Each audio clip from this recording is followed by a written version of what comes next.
Penjara menanti Ketua KPU dan Bawaslu. Solihin MS.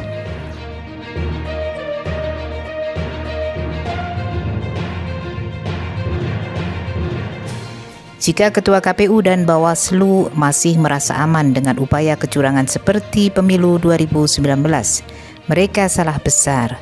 Paling tidak ada sejumlah macam aspek pelanggaran Ketua KPU terhadap pelaksanaan Pilpres. Pertama, pelanggaran yang menyangkut diterimanya Gibran sebagai Cawapres. Gibran itu lolos dari MK karena ada unsur nepotisme dan konflik of interest yang menurut Undang-Undang Kehakiman dan Undang-Undang Pemilu harus dibatalkan. Tapi Ketua KPU mengabaikannya. Sekalipun DKPP sudah menjatuhkan sanksi peringatan keras, tapi tidak memberikan dampak perubahan apapun di KPU, sehingga putusan itu seolah hanya untuk menghibur orang-orang yang memprotes. Kedua, Ketua KPU menyebarkan berita bohong yang dapat menimbulkan keonaran dengan ancaman pidana 10 tahun penjara. Ini terkait data dan informasi palsu penghitungan suara yang direkayasa melalui alat hitung Sirekap maupun situng KPU.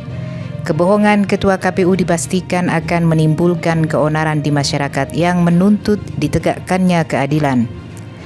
Ketiga, Ketua KPU dengan sengaja menggelembungkan DPT yang menurut berita yang beredar mencapai 54 juta pemilih siluman. Hal ini sudah masuk ranah kriminal dengan tuduhan pemalsuan data pemilih. Mungkin pelanggaran ini bukan lagi ditangani oleh DKPP, tapi harus dilaporkan ke Bareskrim Polri. Keempat, ketidaktransparan Ketua KPU dalam penggunaan alat hitung suara sehingga diduga rekapitulasi data telah disetting dari awal dengan menggunakan algoritma tertentu yang menguntungkan paslon 02. Para pakar IT dari dalam dan luar negeri mendeteksi kecurangan KPU di sistem hitung sehingga perolehan suara paslon 02 menggelembung hampir menyentuh angka 60%. Kelima, diduga KPU bekerja sama dengan Singapura dan Cina untuk mengendalikan server di ruang KPU dari luar negeri, Cloud Alibaba. Ketua KPU menolak dilakukannya audit forensik terhadap penggunaan alat-alat hitung yang sangat bermasalah ini. Bisa ditafsirkan, KPU sengaja ingin menutupi kecurangannya. Kalau di pemilu 2019 KPU dan Bawaslu bisa lolos dari jeratan hukum, insya Allah tidak untuk kali ini.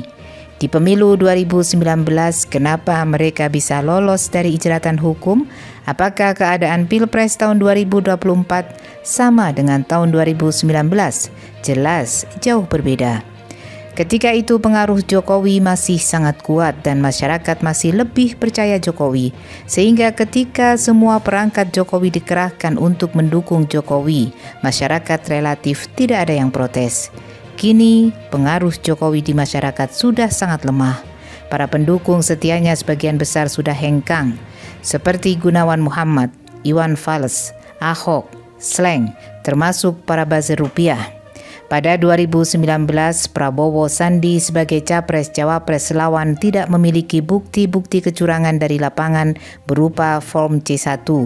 Kini paslon 01, mungkin juga paslon 03 memiliki bukti fisik yang sangat lengkap dari seluruh TPS di Indonesia yang tidak bisa dibantah lagi.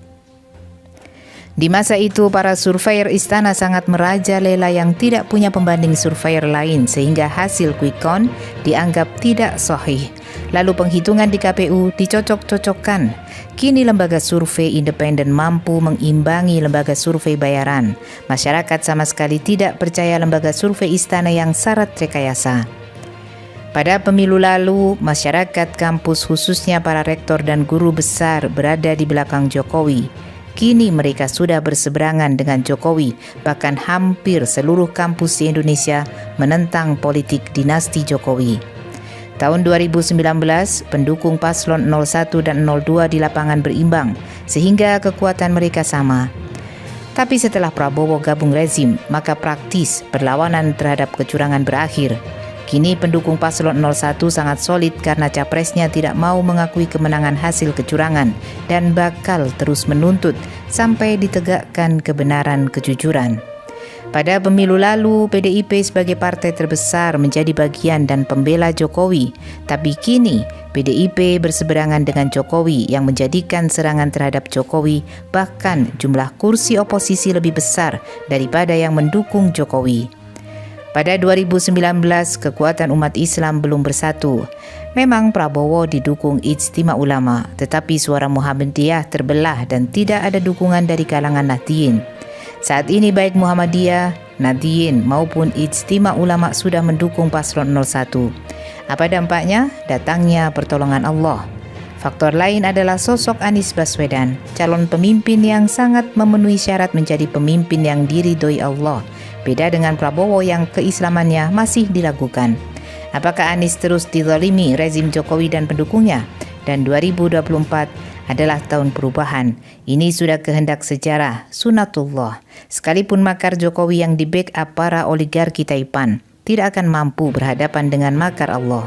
Jika Ketua KPU dan Bawaslu tidak segera meninggalkan kecurangan dan tipu-tipu, dipastikan akan menuai hasil kejahatannya. Lebih baik segera bertobat sebelum terlambat.